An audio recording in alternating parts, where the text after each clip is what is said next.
Okay, and I think we're live. So, welcome everybody to the first discussion of, Dune, one of the most influential speculative fiction books. And I have as guests with me here tonight Matt from Matt on Books. Hi, Matt. How are you? Pretty good. Good. Philip Chase from Philip Chase Best of Fantasy.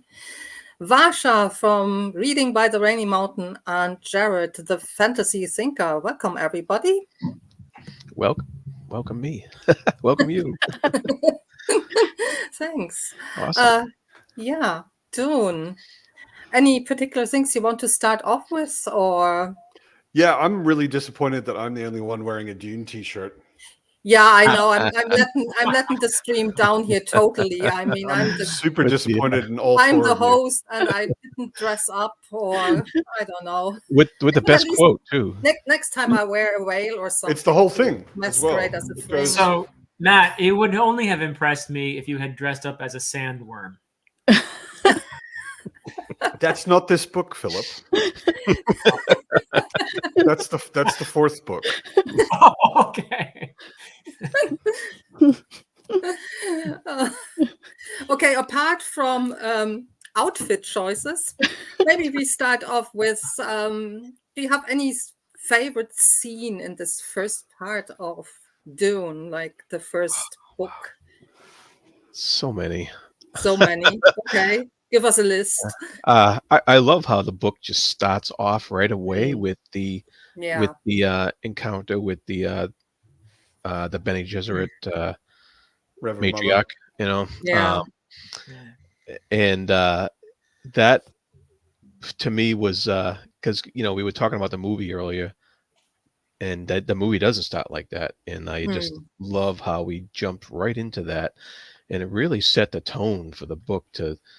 We're off and running right away. There's no like easing into the story. You're just thrown right in, and I love that.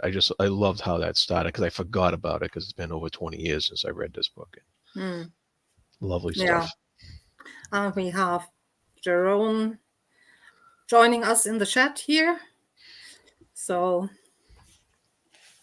I think the opening scene is probably one of the most powerful scenes in the book, for me at least, I think.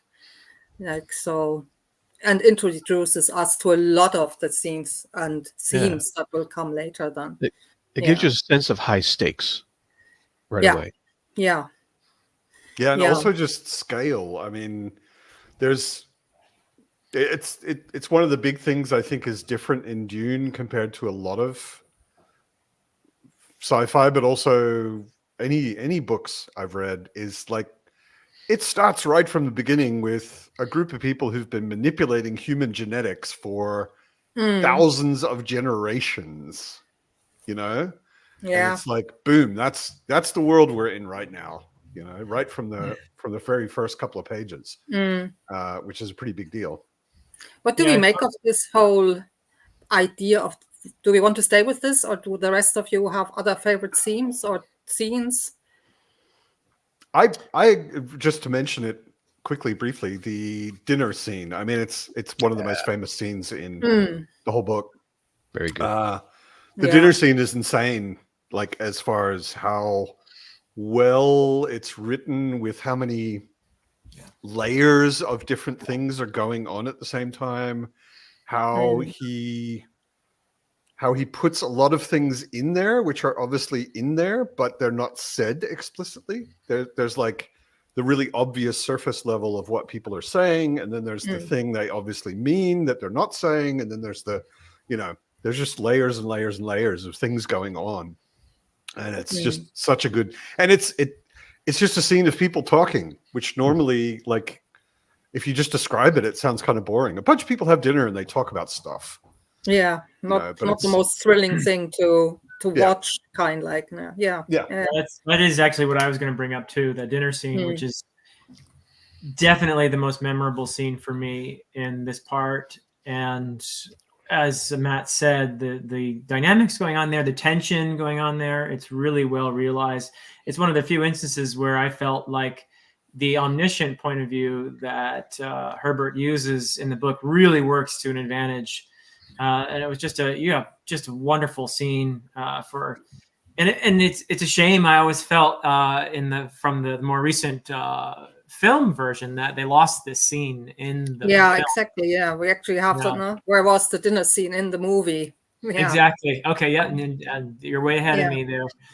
So I mean, I thought that was definitely for me the most memorable scene overall. But I also want to just shout out the Matt mentioned as well the world building aspect of this, which is obviously a favorite part of this for many of us. But I also want to shout out the personal relationships. That a lot of the book for me rests on Paul's relationship with his mother, his relationship with his father, later on with other characters we haven't met yet. But that to me is a really great thing that Herbert captures quite well as well, even given these aren't the most round characters out there. I'll be honest, I don't feel like the characters in Dune are particularly round, but they're good characters. They're vivid characters. They're almost archetypal. You know, Paul's father, for example, the Duke, he's an archetypal figure, really. And when you think about his role in the story, you can almost predict what's going to happen to him, and it does. You know, but I really think he's Ned Stark. Yeah, actually, yeah. Very much so. Yeah. I mean, the book on some level. On some level, the book is, of course, totally predictable, and the author gives away a lot of stuff as well. No, that's another thing. So, we're getting in some of the epitaphs, we're told exactly what will happen. Yep. No, and still it grips you, which is quite hard to pull off, I imagine. But I would agree with Philip. Some of the characters are total cardboard. There's not much to them, and still it works extremely well, and their relationships work extremely well with each other. One of my favorite scenes was the one where Leto is being sort of vulnerable with Paul. I realized that I had a completely different impression of Leto from my first time reading. Maybe not during the read, but after I finished the book, my memory of him is, he was weak-minded and he got killed. That is so different from what I read this time. And and I think that scene and all his interactions with Paul, I liked a lot. Speaking of relationships. Yeah, I would totally agree with Jarrod. Like, I had a conversation recently on Twitter with a book adaptation hardliner who was really angry at the Villeneuve adaptation, and you couldn't film the dinner scene because half of the people at the dinner, actually more than half of the people at the dinner, are not in the book before the dinner or after the dinner. So in a film, you'd have to introduce them somehow, and they're not introduced. They just turn up at the dinner. They're just there. Like, here's a smuggler dude. And because of the third person omniscient, you can get their internal thoughts, and they can introduce themselves in their own heads, so to speak, in the book. Whereas you couldn't do that in the movie unless you had a really cheesy sort of voiceover, internal monologue kind of thing going on all the time. So I understand not including the dinner scene. Yeah, because I mean it has no visual appeal whatsoever. No, but I mean you could probably make it interesting if it only included characters that were already introduced. You know, and you could probably have some interesting the way you shoot it and the timing and the editing. You could probably make it feel sort of dynamic, even though it's just people talking.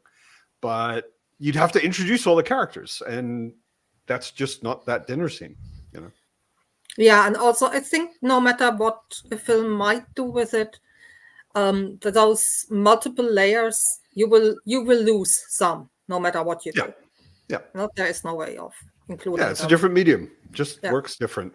I totally understand the need to really actually adapt it and not just try and do it one-to-one, because that would be a really boring film, to be honest. Yeah. Wouldn't work very well. Okay, but about the book, let's start with this opening scene that we already mentioned and what's going on there, no? Where we get some very iconic moments and this iconic sentence about fear is the mind killer that comes up in that scene. But we also, we get a lot of exposition. Now we're introduced to the Bene Gesserit and their breeding program, for a better word, no? That is officially what it's called. I mean, they call it that themselves. It's a breeding program. I think it's in the book like that. Yeah, no? What do we make of their idea of what humans are and what humans should be? Because this test that Paul undergoes officially is a test to prove that he's human. Yeah. Rather than animal. An animal. Rather than instinctive, he can use his mind to overcome and adapt over the illusion of pain, and it's an interesting. Well, is it an illusion? Is that pain an illusion? Well, I mean, it's not physical damage. There's no damage, right? Yeah. Pain. He's definitely experiencing pain. It's in his mind. Could hurt somebody without leaving a mark. Sorry, I read too many fantasy books. Probably totally the wrong ones. Well, it would probably leave trauma anyway. It would leave the memory of pain. Mental trauma, Yeah. And I think it's a really interesting definition. Like that a human is someone who can decide to do something in spite of what's happening to them. Right? Who can decide not to just react to something, but for whatever reason, ignore the thing that they should react to and do something else. I'm not sure that makes us smarter, though. But it makes us capable of a lot of things. The question is not, is Paul smart? The question is Paul human? No, that doesn't... I mean, it uses our, let's say, warning system. Not to be afraid of something is not necessarily a bad thing, no? And if you're able to work against this, overcome this, then you're declared human, no? Also, on some level, we all know fear, no? It is one of our human emotions, no? So does it not get us away from being human if we're able to, overcome it to a degree where it doesn't matter anymore? It's a great question because it really does set up the Bene Gesserit from the beginning as an organization that I certainly feel ambivalent about. Definitely. They have a grand plan. They manipulate people. You know, they have this philosophy that seems like, I don't know if I totally agree that with their definition of being human. And it seems like they're trying to negate some things that are very intrinsic to our nature and that may actually have beneficial aspects to them. So they certainly do come across as very confident in their goals and their vision and their philosophy. But I think that history shows us and literature shows us that many times those who are supremely confident in their mission are often incorrect sometimes. I mean, mostly you're pulling for characters like Jessica, who is one of their number, but she's rebellious in some ways, isn't she? Yeah. There are aspects of their whole philosophy that she's kind of the fact that she is Paul's mother. Yeah, exactly. Is rebellion. Rebellion. She was not meant to have a boy. No, she was meant to have a daughter to comply with their idea of genetic engineering. And she did not. Yeah. And she did not because she knew that Leto Atreides wants a male heir, and she kind of goes with his wishes rather than with the wishes of her, I don't know, order, organization, whatever you might want to call them. Which, interestingly, to me, makes her more human than the rest of the Bene Gesserit. Yeah. You know? Like Yeah, yeah. she's doing something because she loves a guy and Mm. knows what he wants and wants to make him happy. And that to me is very human. Whereas the Bene Gesserit feel much more in general like spiders or something. Yeah, but she also infuses a bit of ambition in there because she was going for that Kwisatz Haderach, or however you say that. She was also trying to, make that prophecy happen. So it's also she wants to give him the male heir, but she's also has another agenda in mind as well. She's ambitious. Yeah. Mm. Yeah. I also thought it was really interesting. Like I read this the first time when I was 14, I think. So I've been that's why I've read it so many times. I've reread it like every 5 or 10 years since I read it the first time. And even back then I thought, wow, it's interesting. The book starts with 2 really strong women and 1 weak male. I mean, it turns out he's not actually that weak. He passes the test. He's a human, all of that. But yeah, I mean, like 2 dominant women and strong women in a position of political power and knowledge power and everything. And then a kid who's a guy, which isn't that common, in a lot of books. Yeah. Especially not in 1965. Exactly. In the middle of the 60s, it was pretty. It's like, oh wow, okay, we've got extremely powerful women here. This is interesting. I think from its gender dynamic, it's way ahead of its time. Yeah. When it comes to how women are portrayed, how gender roles and gender relationships are portrayed in the book, it's way ahead of 1965. So yeah. Yeah, and I love Jessica's my favorite character by far, and I love because Varsha knows we've been reading a lot of sci-fi from the 60s recently, and this book is far and away portrays female characters way better than a lot of the books from back then, where they're just side characters or they're just or even worse, they're pastiches and stereotypes and so the way that Jessica is portrayed in this book, I mean, there's still a patriarchal society, and there are still a few things in this book that are a sign of the times that they were written. But you're right, Angela, that this is the female characters, the strong female characters in this book, I think are a bit ahead of their time as far as the way Herbert wrote them, and I really enjoyed that. I would challenge that a bit, Jarrod, though. Is it a patriarchal society? Yeah, I would challenge that as well. Is it really? Well, at least on Caladan, I mean, that it's, he wants a male heir. They pass it down from his father and his grandfather and so on and so forth. And the same thing with the Harkonnens. They had the same kind of system set up. So that's the societies that we see. But all of them behind every throne, there's a Bene Gesserit pulling strings. Yeah. Right. Yes, the Bene Gesserit. We have several houses. I mean, they seem to place them strategically as either concubines or wives of ruler of a noble house. And but that's not the picture of society we're seeing. That's definitely behind the scenes and not what you see from the point of view of all the characters involved. That's definitely in secret. It's basically a medieval feudal society, which I also think is really interesting in a science fiction, ostensibly a science fiction book. I actually say that Dune is one of my favorite fantasy books. It's not really very science fiction at all. Yeah, that's another thing what we might want to talk about a little bit as well. We have Jarrod saying, maybe love is the secret ingredient. And when I was reading this again, I found Jessica is really very much defined by love. Which I found when I read this, I mean, I read this the first time as well when I was kind of like more like a teenager still. And I found Jessica so irritating and so awful in parts.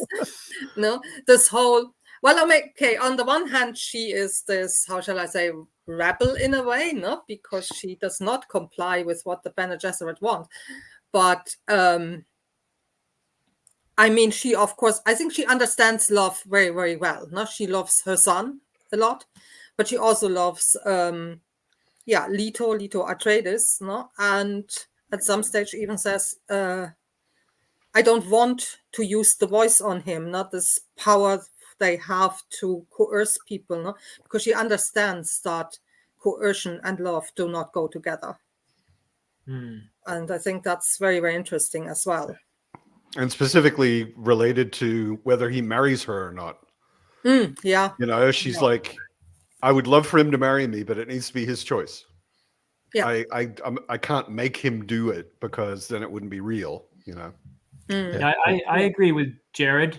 Jessica is for me the most compelling character in the book, and it's because of all of these conflicts that she has between being a Bene Gesserit and being a mother. You know, between being someone who's strategically placed in this position in order to breed versus actually loving the guy that she's with. You know, she has all these conflicts, and it makes her such a compelling character. I really enjoy following along with her arc.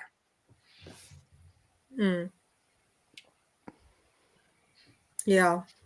Yeah, well, she's very well-rounded in contrast to Leto, who, like you guys said earlier, is kind of a archetype stuck in there. Yeah. Well, and he's also, I was really keeping an eye out for it, like, because the whole time I was very consciously comparing the movie to the book, and Leto is just present enough in the book that you know that he's basically an absent father. You know, I mean, he's like, he's there, but he's only there enough to know that him being there is kind of an exception. Like, he doesn't have time. He has so many things he has to do. He has so much responsibility.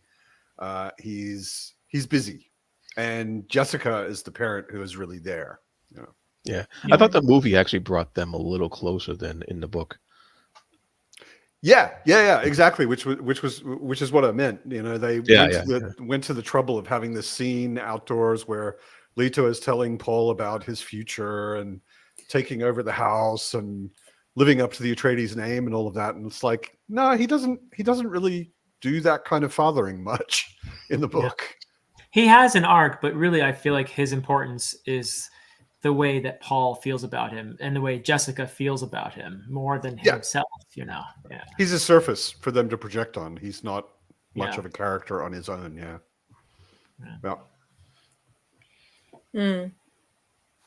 One of the epigraphs talked about how the Duke wasn't so easily hoodwinked, so it almost gave the sense that he's not exactly, but kind of set himself up as a sacrifice so that Paul can have a better life. But that's what the epigraph seemed to imply. But we know that he fought his hardest not to end up like that, but that happened anyway.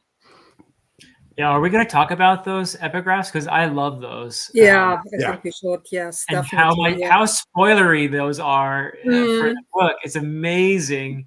Like, I don't think a publisher today would allow those epigraphs just because of how much they spoil. If it even gets that far, any good developmental editor will probably take the pen and say, no. But I think they're brilliant because of and even though they do spoil, they actually add tension as well, don't they? They do. That's a good point. Yeah. One of the things that added tension a lot for me was the announcement right away that we know Yui's a traitor, Dr. Yui. Exactly. And it's like, in the movie they don't announce that at all, but in here it's like, you know, right away. So the whole time I thought it added tension, like you said, because I was like, how's it gonna happen? You know, and even though I already knew, but it was great. I thought just getting that part of it. It seems to me like an older thing. It seems to me that this kind of spoiling your own story was more common back in the 60s, 70s, maybe 80s. Like, today, spoilers are all focused on what happens. And Herbert here he's telling us right up the front what's going to happen. And it's about how it happens, when it happens. You know, we don't get the details until we really get the story.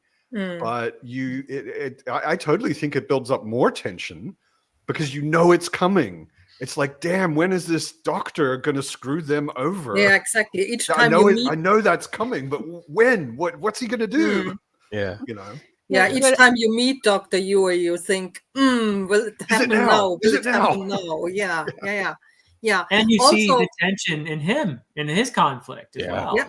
You know? He's not evil, you know. Not at all. He has his reasons, and it's fascinating to see that play out in him with the knowledge of what he is going to do. You know, so it's really cool. You know, there aren't too many writers. Stephen King does this in the Dark Tower series. To some Stephen degree. King does it in most of his books. He'll tell you straight up at the beginning of a chapter. In this chapter, something horrible happens, and it's this. And let's see how it happens. You know. All the time. I think it takes some skill to pull that off. Actually. Yeah. Absolutely. And I think Herbert does it very well. I mean, especially being a Tolkien fan and having like 1.5 meters of Tolkien books on the shelf, which are most of which are not The Hobbit or The Lord of the Rings.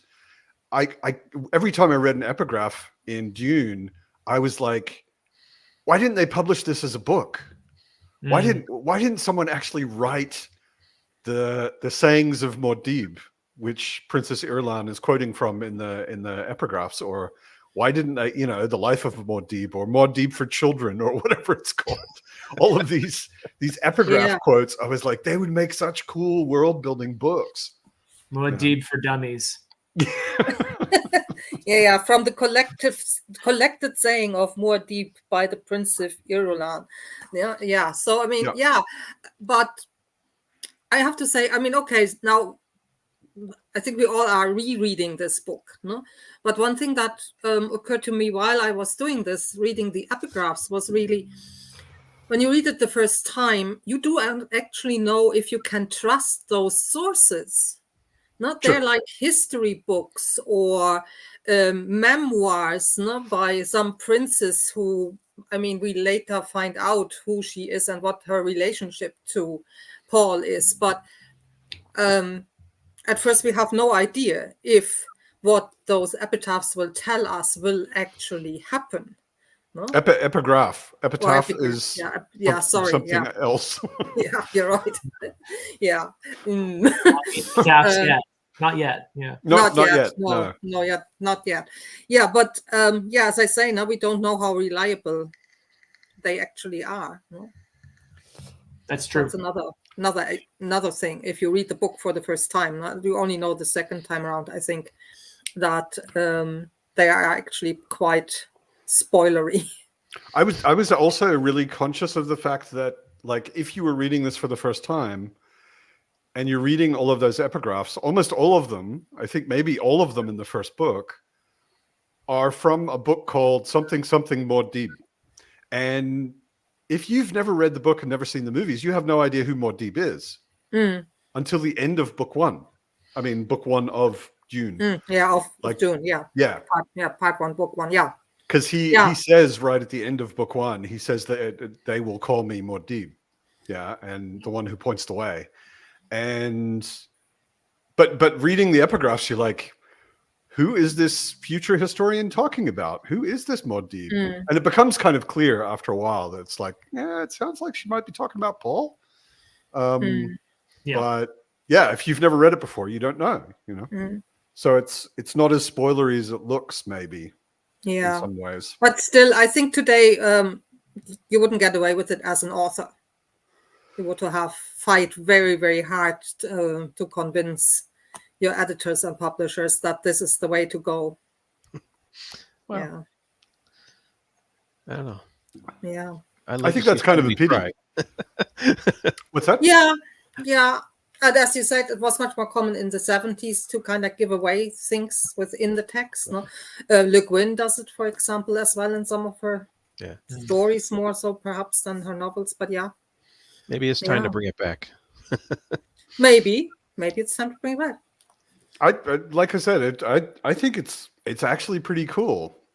I think it just builds up a different kind of tension.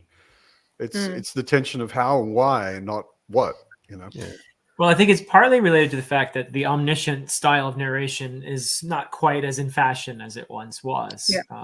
So this is a classic example within SFF of, omniscient narrator being able to head hop, knowing what's going to go on can spoil things because the narrator knows. And, nowadays, most SFF is written in a limited omniscient at most, where you're following along with the POV character, and you're not knowing what's going on elsewhere, and they avoid revealing bits of the plot, which a lot of readers these days seem very sensitive about plot spoilers. I agree, it didn't used to be the case so much. So yeah, it made me think of Erickson.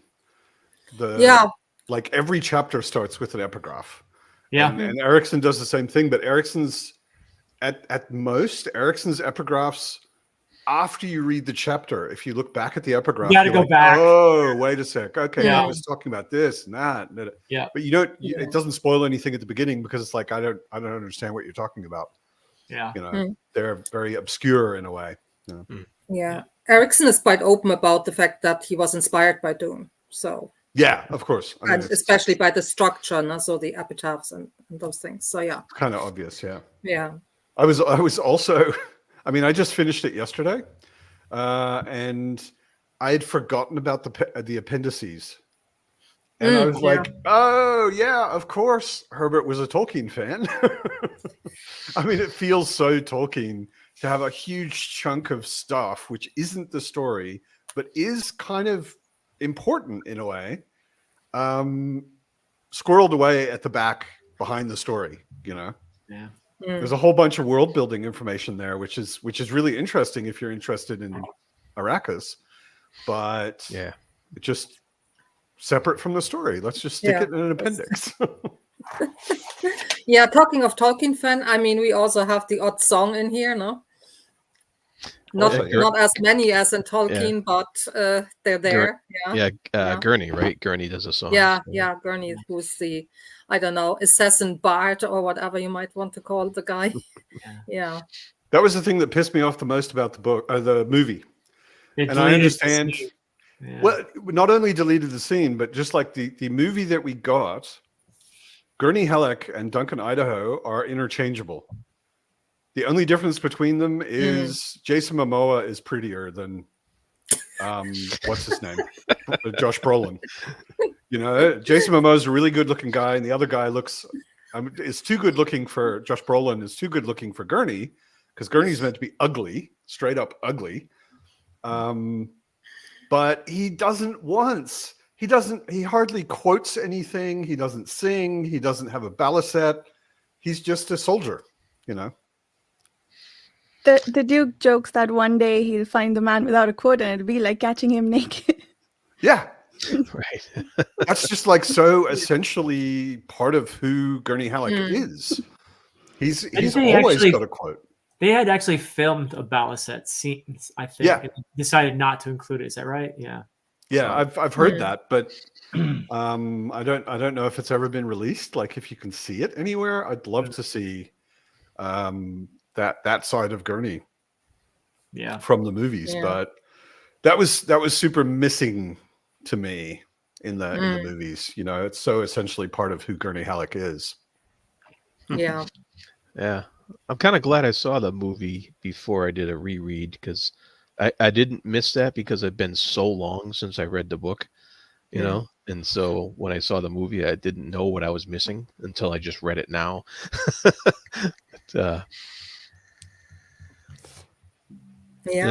didn't Duncan seem to have a much bigger role in the movie than he does in the books so far.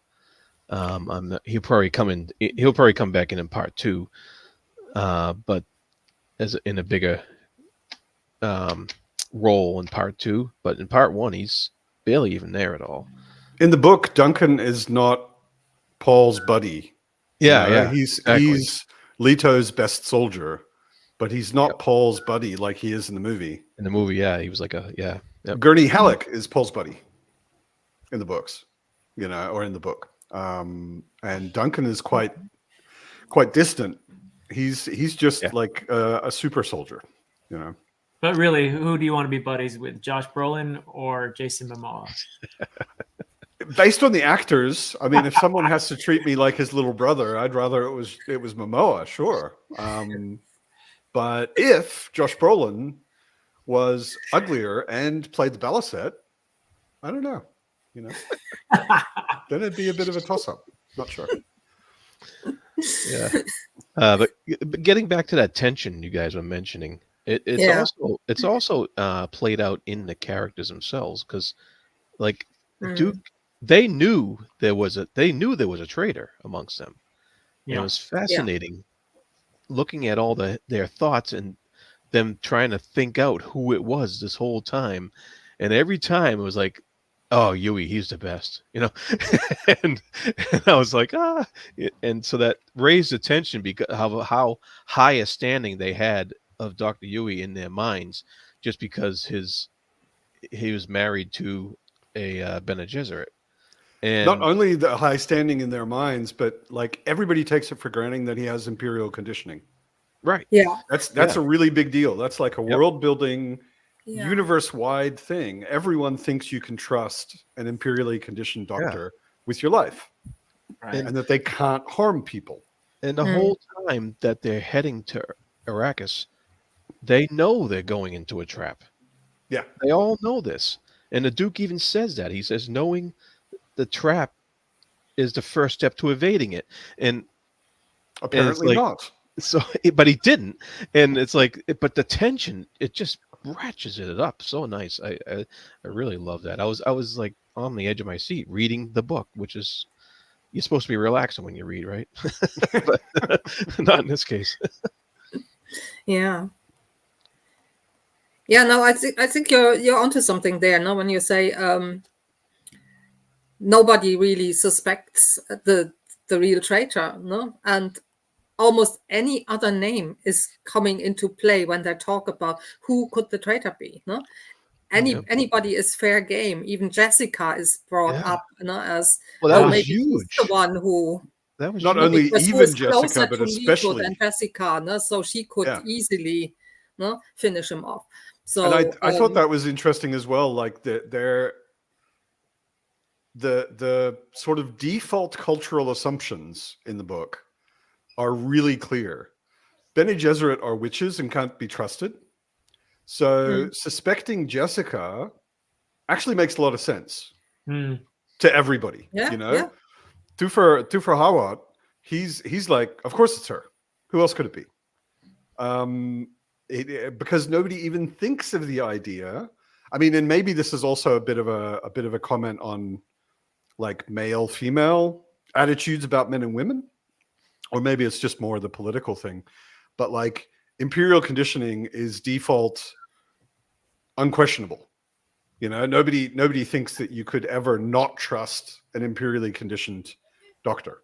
So of course Yue isn't a suspect, but that dodgy witch, I don't know about her. And I mean, the Duke never married her, so there must be something. Maybe something is wrong. No? Yeah, maybe, you know, she's pretty questionable.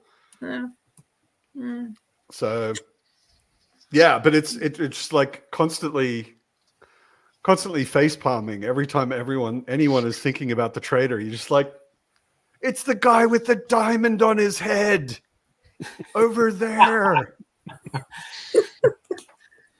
What would you have done in the doctor's position, though? I mean, horrible really? Position.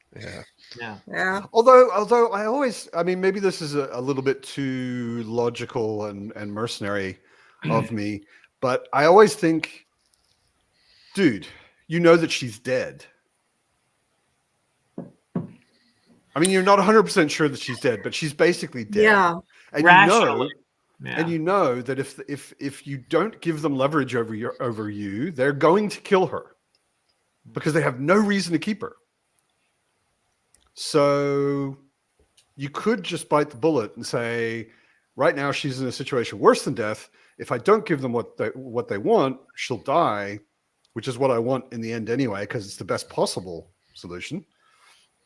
But yeah, I mean, But then the whole book wouldn't have happened. So that's too logical, Matt. Too logical. Yeah. Yeah. Also, it doesn't take into account that he probably really loves her, and hope springs eternal. No, we do not want to lose the people we love. Although it seems really clear to me that, especially when it gets to Yue's end, he knows what the deal is. You know, he knows that the Harkonnens are going to kill him. He knows that she's dead. In the movie, they made it kind of sound like maybe she was alive, or maybe they'd done something with her. In the movie, you didn't even know if he knew he was going to die. You know, it was definitely the book. It was kind of like he knew it wasn't going to be a good ending. Well, especially when he plants the tooth. Yeah. You know, he's assuming he's going to die in the poison cloud as well. You know, if he lives that long, he's going to die then. You know, so. But I think partly he's also, of course, motivated by revenge. No? Oh yeah. That's another issue. Yeah. No. So I think that's another issue why he does what he does, because he, not even if he can't get his perfect outcome, so to say, he can still hope that he gets revenge. Yeah. No. And how disappointing was it that it didn't work? I was just like, yeah, Leto, too soon. Yeah.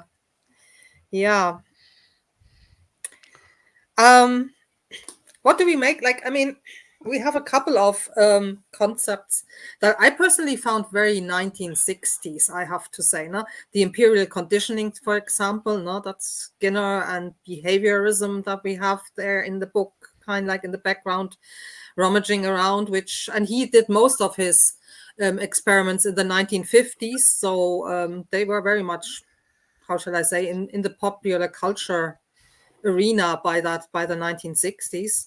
No.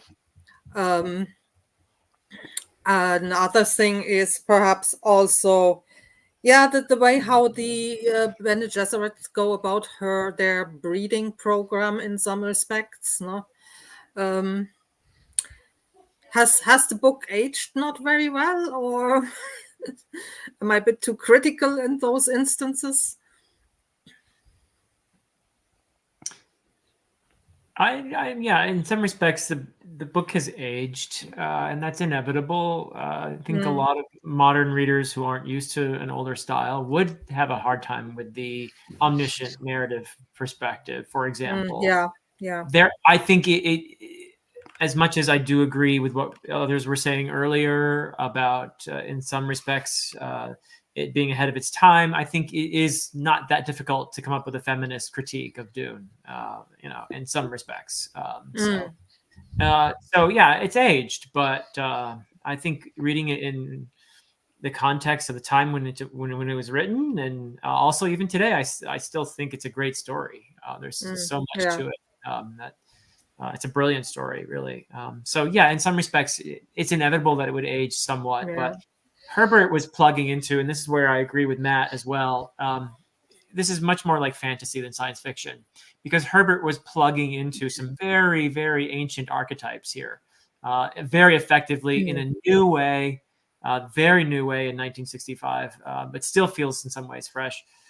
He's doing some stuff that's just universal here, stuff that this will be a classic for a long time, because he effectively gave a new form to an old story.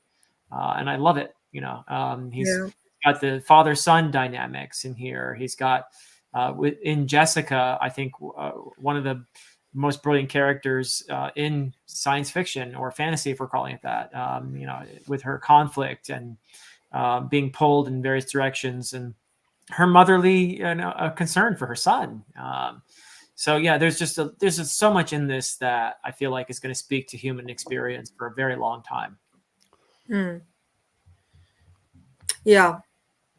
I had a discussion with somebody on the Discord the other day about it, and I said off the top of my head, and I don't know if this is something I heard somewhere else, someone smarter like Philip say, or if it just sort of came off the top of my head, but I was saying that the book is fantasy to me because in fantasy, things inside a person change the world, whereas in science fiction, usually the world, people use things in the world to change the world.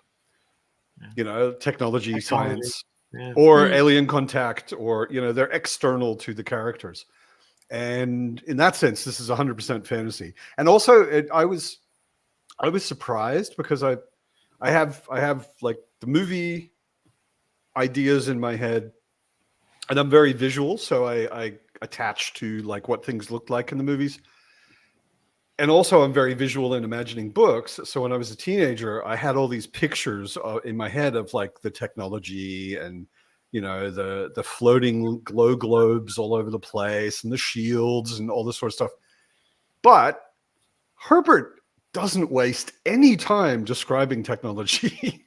He's almost completely uninterested in technology. Like, it's just there. And it's like, yeah, there's this stuff. But he's much more about what's going on with Paul's ability to see the future, or Jessica's ability to make people do things by talking to them, and that's it's all magic.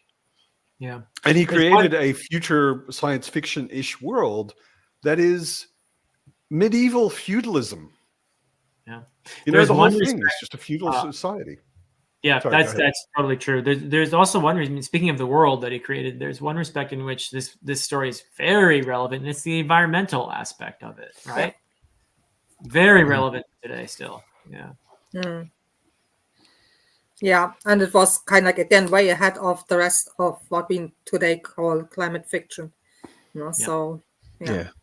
And even the medieval society, that also includes the guilds, the spice guild and stuff like that, because the guilds in the cities during medieval times were very powerful entities in themselves, and that also reflects that medieval outlook that's you know, pervaded throughout the whole book here. And also Chome is basically a merchant, basically guild, another guild, you know?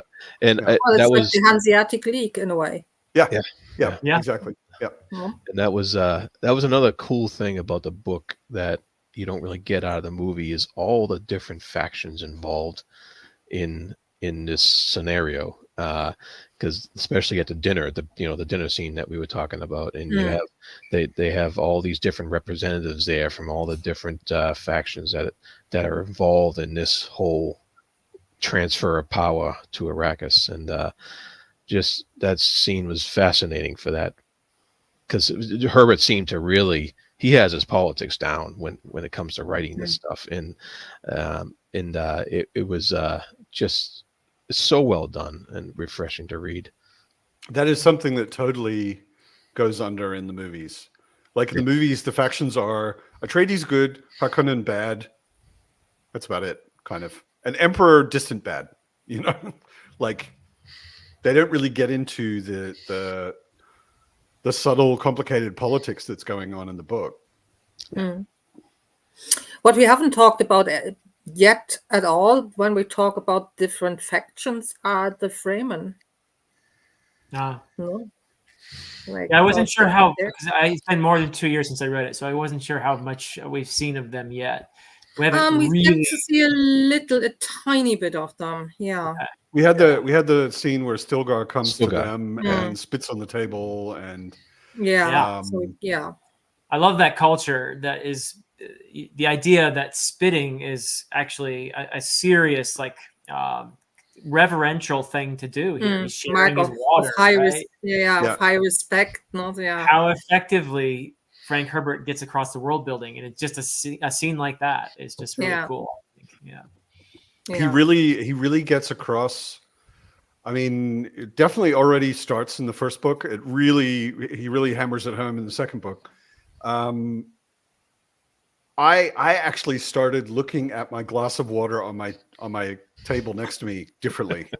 You know, like having a glass of open water where it can just evaporate almost made me feel bad. You know, and the contrast between Caladan and when we get to Arrakis, and the way Arrakis is and the way the people approach it, and the Atreides wealth that they just have water, and they can serve a glass of water to people when they have dinner. That whole and very ecological idea, it's very much making you focus on the ecology of the planet. People selling the wringing out water of the towels, like like people with grabbing towels that were wet and selling them the water out of them. It was like, wow, that's really something. Yeah. Freeman represents humanity as an extension of ecology, very different from technophilic sci-fi. And makes it perhaps also a little bit more fantasy, perhaps, in that respect. No, because it's much more about encountering cultures than the technology, and also encountering a culture that has the upper hand in this environment, despite a lack of technology or having a different type of technology. No. Well, and also having, like, the Fremen are not really behind on technology. No, but they say their like technology a different type is hidden. of technology, no? Yeah, their technology is very well hidden from the Atreides and the Harkonnens, but they're not really behind. Like, they've got their own factories producing plastics and weapons and all sorts of and stuff. those still suits are produced by them as well, no? Which are essential to basically survive in the desert. Yeah. No, so I also, one of the concepts with people or cultures that he really hammers home is that difficulty, like harshness of life, makes people more capable and dangerous. Like he goes on about it. I can't remember if I think it's a bit in the first book. It's definitely in the second book a fair bit. It talks about Seleucus Secundus, the Emperor's prison planet, and how the Sardaukar got to be the Sardaukar. And that the Fremen are more dangerous than the Sardaukar because of Arrakis, because they've lived with this like extreme environment and learned to survive in it. And I mean, Leto Atreides thinks that therefore the Fremen are kind of like exceptionally suited as allies, no? Yeah, that's desert his power. idea, no? Let's get them on our side and make them fight for us. But of course, also totally underestimating what they want and their ideas and their cultures, no? Which we also see a little bit when he encounters the what's it called? Inspector of Change or something. Leet Kynes, the judge of change. Who explains to him that at Arrakis is not about what might happen or what might be possible. No? So it's really interesting when you get into the second and third book, like how little the Atreides and even less the Harkonnens understand about the Fremen. Oh yeah. Like, I mean, they're the colonizers. No idea. It's not about understanding for them. They're the colonizers. It's about use of resources in the form of spice, and of course people as well. People are just another resource, no? Yeah. So what I also thought makes this more a fantasy, or more in the genre of fantasy than science fiction for me, is how stories and the power of stories is woven into it as well, especially with the Bene Gesserit and what they call kind of like the seeding, not those stories that they plant in certain places way back, no, that then become like a self-fulfilling prophecy almost. No? The Missionaria Protectiva of the Bene Gesserit is essentially responsible for everything that happens from through once Paul has his transformation at the end of book 1, everything that happens after that is basically because of the Missionaria Protectiva. Yeah. You know, they set the whole thing up. They plant the seeds. They make sure that there's fertile ground for fanaticism, you know. And that's a huge theme. Also going into like the Dune Messiah and Children of Dune and God Emperor, like none of that stuff would have been possible without the Bene Gesserit pulling strings to start with. Yeah, that was mentioned by I don't remember the matriarch's name there, but the Reverend Mother, right? Gaius Mohiam. It was mentioned by her too how flexible and far-reaching their plans are. Like if it wasn't happening now, it's going to happen a century from now or 2 centuries, you know. And so she so the arrival of Muad'Dib or Paul to Arrakis, the seeds were there for that, but it didn't have to happen right now because she wasn't exactly happy about Jessica having a male, because she wasn't sure if that was. I don't know if she wasn't sure that it wasn't ready for that, or if she personally just wasn't ready to have that seed set into motion. So it's very. Their plans are far-reaching, but they're also very flexible, it seems. I think the problem that the Mother Reverend has is that they, in their calculations, the Kwisatz Haderach would come later. So she's not really sure if Paul will actually fulfill the criteria, if he is this Messiah-like figure that they try to create. Yeah, and maybe she didn't like the fact that Jessica was pushing that upon their order. It's interesting, the Missionaria Protectiva, because I think I forget if it's one of the epigraphs or if Jessica tells us this, that one of the purposes of it is to protect any Bene Gesserit sisters who get in trouble, so they can pretend that they're fulfilling the prophecy and get out of there. But also they believe their own prophecies, like the Kwisatz Haderach, for instance. I forget who mentions, one of the Freemen uses a Freeman word that means Kwisatz Haderach, and the Lisan al-Gaib. Yeah. But there was one other word that meant the walker of the shortest path, and that's what Kwisatz.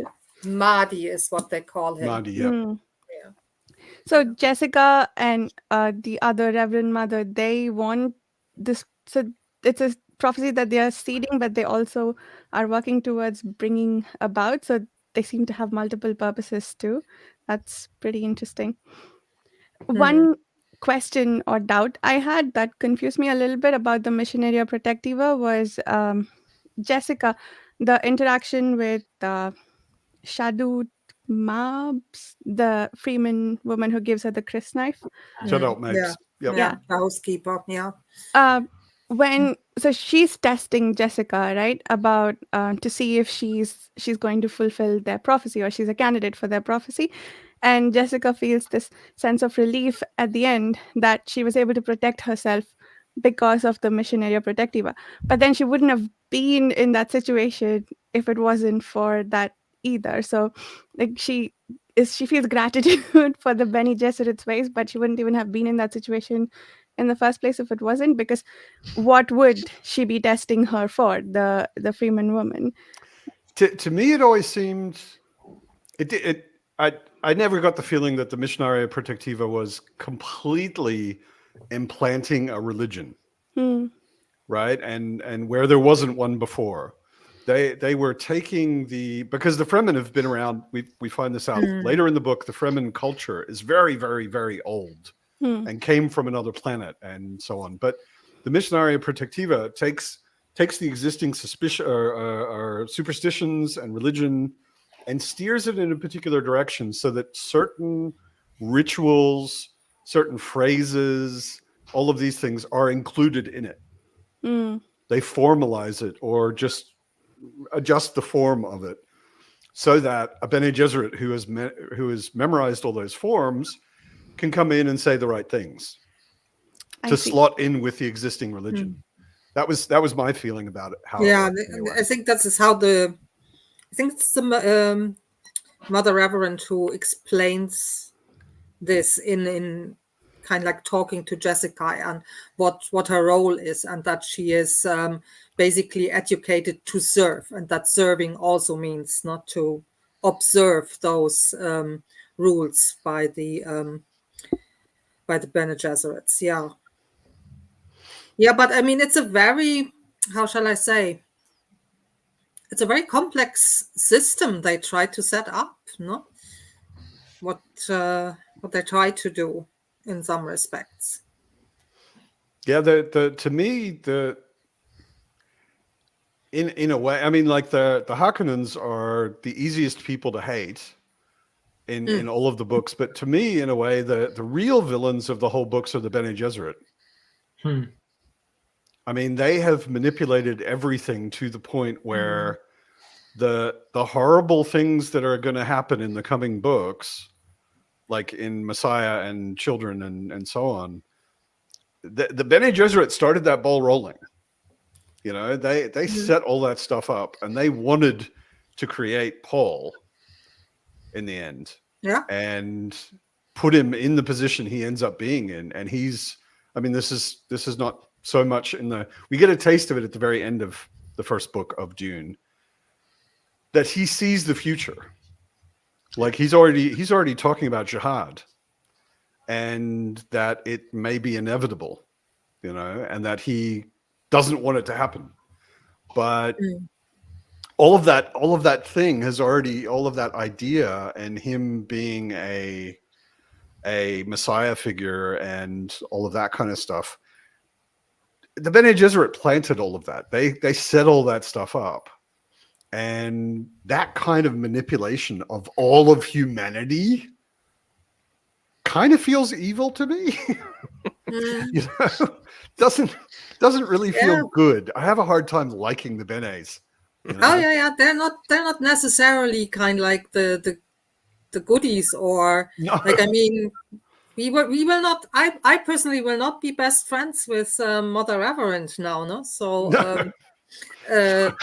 especially the Reverend Mother. The Reverend Mother is like, she's the pinnacle of all of it. You know, she's the Emperor's personal Bene Gesserit. So she's personal got truth sayer, and she's got what her title is. Yeah, she's got the political pinnacle of manipulation, but also the Bene Gesserit pinnacle of manipulation.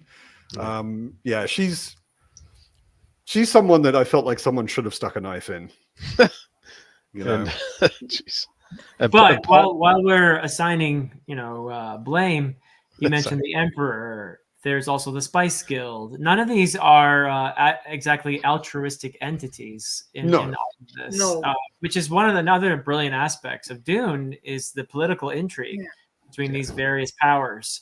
And the little person trying to survive amongst all this, the little person who's going to be a much bigger person, obviously.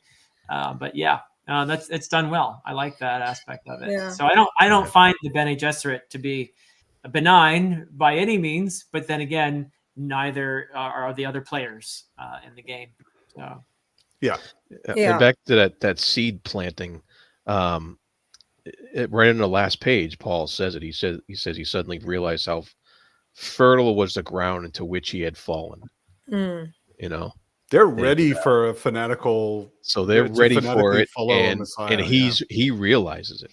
You know, he sees that as part of his future looking. And, not only is it fertile ground for all of this, but they want me. Like I'm the guy that they're focused on with their fanaticism, and he sees where it's all going. I mean, that's also to me why I just keep thinking this is all fantasy. Is like the Bene Gesserit powers, what they can do to people, and this whole fluidity of past and future, which becomes much more of a thing in the second book, but it starts at the end of the first book. It's magic. Let's just call it magic. You can't even fix that with midichlorians. You know? You can't fix anything with midichlorians, damn it. The magic in Star Wars was just fine without them. Yep. Man. Don't get me started on midichlorians. But I think I think Philip has a point when he says that there are a lot of baddies in this. No? It's not just one faction or one house or whatever. No? It's not as black and white as we might think or what might appear. No? And we have, for example, Leo Atreides saying at some point in this first book, Arrakis makes us moral and ethical because certain poisons will not work on the planet and therefore they can't play their devious games to the full. No, so yeah, no, that's quite a statement as well. That's also a super cool and terrifying part of the world building. Like everywhere you go, there are poison sniffers. Like this is a world where people poison each other constantly. Yep. Like the basic assumption of interaction with another person is that they're going to poison you. In the whole world, and it goes on throughout the books, you know. And because of the spice, it becomes kind of irrelevant.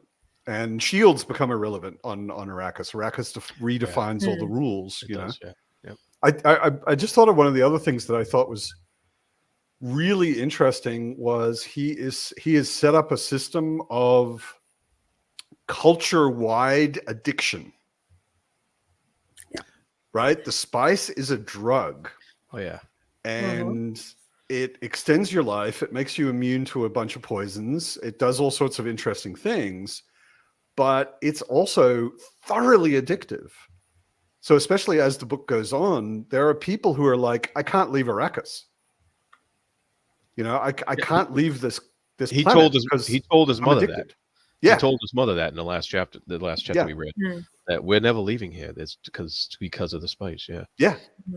Yeah. And it means people live a lot longer, which is interesting, but it's this massive addiction. And it's also a huge political lever.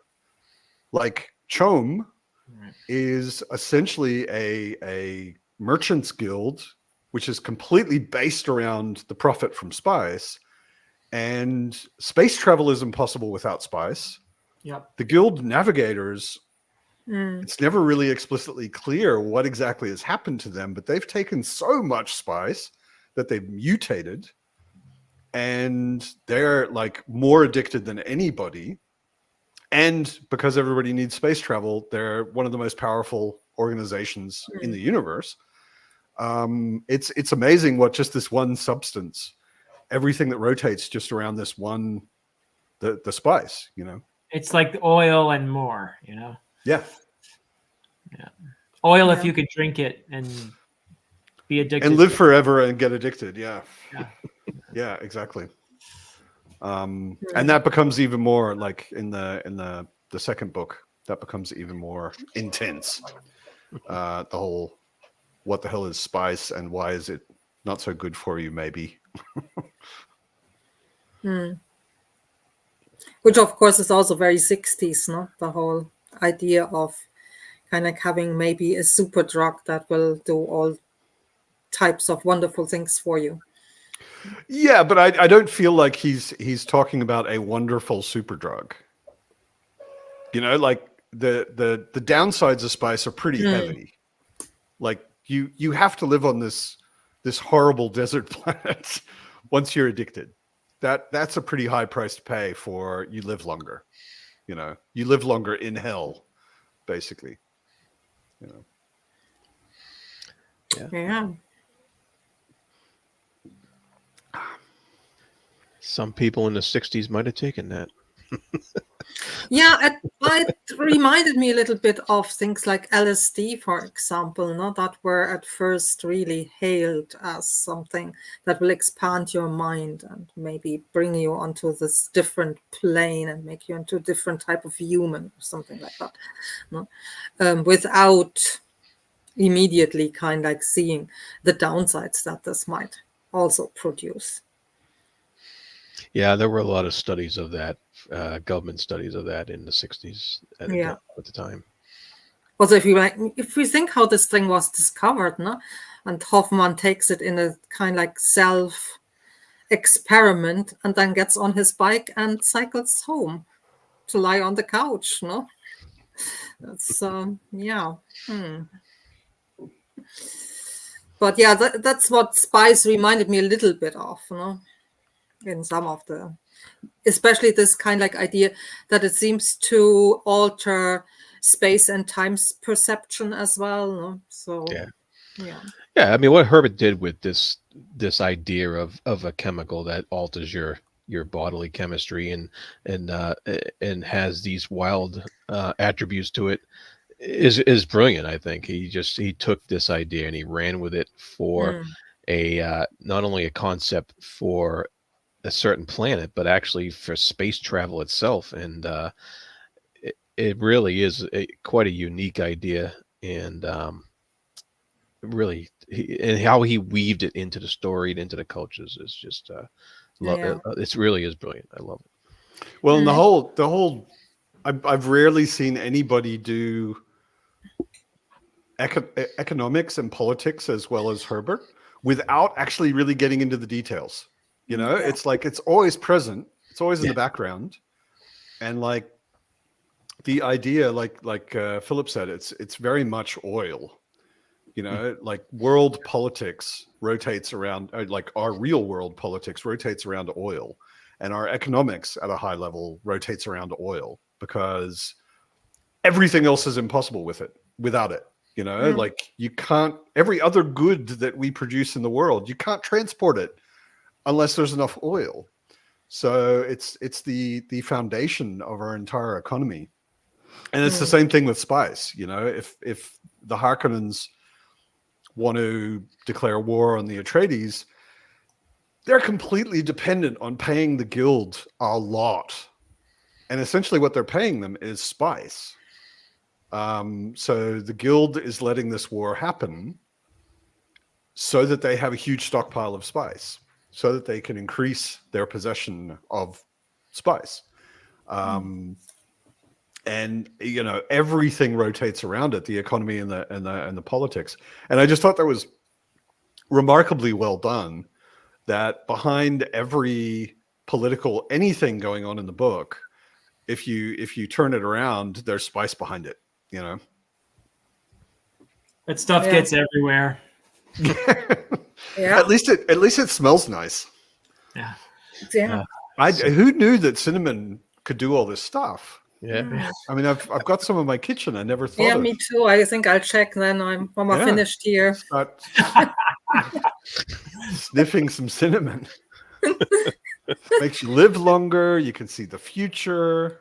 You can navigate through space. It's pretty good in tea too. Also, and in bread. The cinnamon comparison is interesting also because I think a lot of what East India Company colonization happened for spices. So the colonization aspect of Arrakis also is really cool, like tying two things together with the economics of oil and the colonization history of our world. And I think it's really cool that that spice does one thing and how that is used across different areas. That's what makes it so interesting, like changing how you perceive space and time. Like, it's not the substance that does 20 things and that's why it's important. It does one thing, and how that's put to use to increase. I think Paul is a mentat and he's a super mentat after consuming spice, and that's probably like way scaled up to make the guild people. And I don't remember if we talked about how the Bene Gesserit use it yet, but that's also tied to similar things that it changes to your perception. So I think that's really cool to just like tweak the knob just a little bit for each thing and see how that's put to use. Yeah, because I mean go ahead. Yeah, same with oil, right? Like plastics come from there, and also transportation and so on. So plastics, cosmetics. I mean everything. the spice oil parallels are really clear later in the book when we see that the Fremen are producing plastics based on spice, and they're producing all sorts of products based on spice. And I was kind of thinking, how? But yeah, it's obviously like an oil parallel, except if oil gave you trippy visions of the future. I mean, if you tried, you could. I don't know. Huffing paint is a thing I'm given to understand. That's true. And petroleum-based glues, they'll get you high as well. There we go. Destroy plenty of brain cells all at once. That's true. Don't try this at home, folks. No. Yeah. We have in the chat, Paul equals Lawrence of Arabia. Any thoughts on that? I mean, it's not entirely wrong. Frank Herbert did draw from, obviously, with a lot of the naming and everything else, a lot of Arabic. There's some Sanskrit as well that he drew from some of the names and concepts. So the idea of the kind of the white savior, although it's complicated, we can't get into that, obviously, because we're only in part 1 here. But it's a relevant comparison, I think. Yeah. Yeah, Paul's cooler. Yeah. Yeah. Maybe before we wind this up, the Kwisatz Haderach obviously is supposed to be a very special person. No, it's a male, but who also understands perfectly a female perspective. No, so it's kind of like this fusion of male and female, or kind of like the idea of gender fluidness that seems to be in there. And has total control over the past and the future, because he has the ability to see both at the same time. And of course would then be like, I don't know, this super leader, I presume. And I presume that's why the Bene Gesserits want that type of person. It's never really clear. Yeah, it's no. I mean, even later in the book. At least not yet, Yeah, even later in the book, there's a point where it's clear that Paul is the Kwisatz Haderach, and he says to the Bene Gesserits, I'm not doing what you want. I'm doing what I want. I'm not your tool, basically. But it's never really 100% clear. Like, what exactly do they want him for? What do they want to do with him? They're doing all of this like complicated, over generations and generations, breeding to get to the point where they've got this guy. What do they want to then do with him? And it doesn't become clear in this book, in Dune, in the first book. It's never really clearly stated. Yeah. But it's also interesting. I mean, this is getting into the second book, maybe a little bit, but when it becomes clear what Paul is, and it becomes clear what the Bene Gesserit are, like, he can go to a place in racial memory that the Bene Gesserit can't go because they're women, which I thought was interesting. Like, and a strange gender thing, because like a man can access male and female racial memory, but a woman can't. Well, that special male that they try to breed can, because he's the product basically of all the Bene Gesserit, not just, how should I say, genetic program, but also of all their training. So he has both of those things. But you have a point. I mean, I was wondering as well, would we today actually go down this road and say, well, only a male who then becomes this or gets this female side can be this special person? Why not go down and say, okay, we're females, but why can a female not gain that male side and become that special person? Or like they just want to breed a particular special female who would be that. Yeah. Who would have access. I don't know. It was one of the things I never really understood. Yeah, me neither. Like, I always why? kind of think this is so weird because they're an all-female organization. So that obviously for millennia, they could do very well without men. Why do they suddenly need one? Yeah. And it's not really clear. Their ultimate goal is a man. Yeah. You know, which, and I was which wondering, just kind of, weird. maybe it has to do with, but I wouldn't say necessarily because the author is male, but with this idea of a messiah, is that genuinely more a male idea? Certainly historically. Yeah. There haven't been a whole lot of female messiahs. No, so far not. Because maybe women are too sensible for that kind of bullshit. I don't know.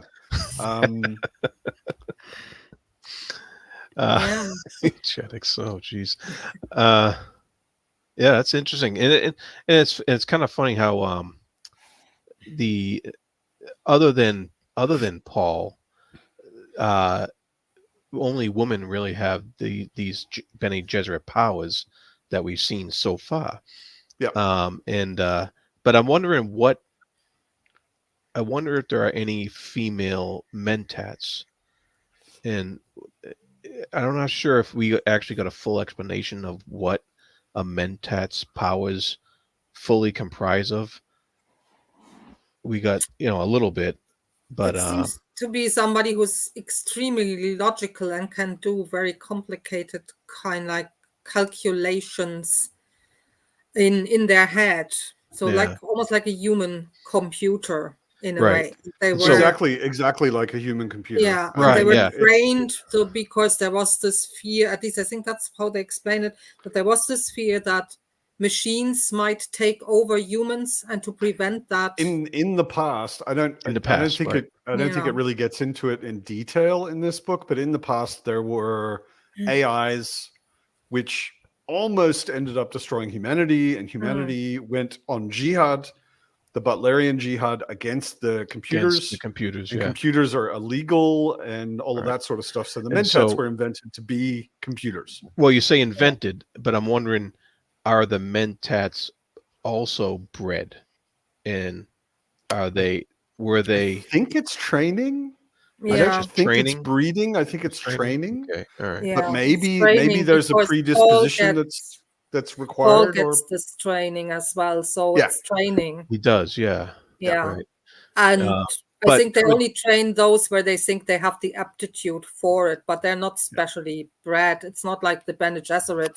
And they don't go into detail on it, anywhere in the book. But didn't Paul's mentat training also have something to do with the enhanced abilities he gets with the exposure to spice, as well as the Bene Gesserit training? When he has his transformation at the end of book one of the big things that's happening is, first of all, his prescience is amplified. We already know from the beginning he's already had dreams of Chani and that kind of stuff. But at the end, it's like he sees a lot more and he's a lot more conscious of it. And he's much more aware of input, right? Which the mentats are always saying, like Thufir Hawat says a few times, like, I need correct information. I need as much information as possible to make the best calculations possible. And Paul has all the possible information about what's going on where he is, at least. And he's got the prescience. So he's got information about the future, and he's just aware of a lot more than any mentat ever. Well, what I can tell you with 100% certainty is that no mentat has ever become an English professor.